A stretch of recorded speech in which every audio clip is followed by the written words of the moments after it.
আজকে আমাদের এখানে ছিল শীতলী পূজা, অনেকে এটাকে বসন্ত ব্রতও বলে থাকে। এটা নদীর পাড়ে গিয়ে পুজোটা করতে হয় আর বাড়িতে কিছু নিয়ম থাকে।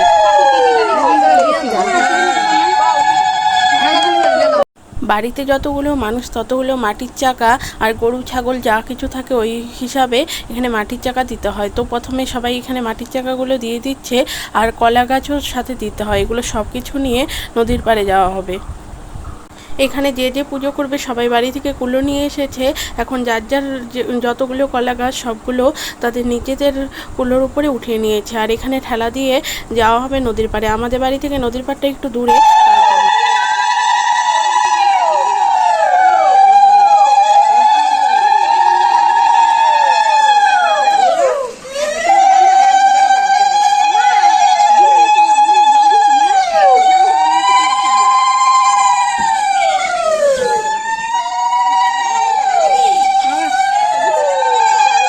এখন সবাই লাইন করে নদীর পাড়ে চলে যাচ্ছে, নদীর পাড়ে গিয়ে যে পুজোটা হবে তার জন্য।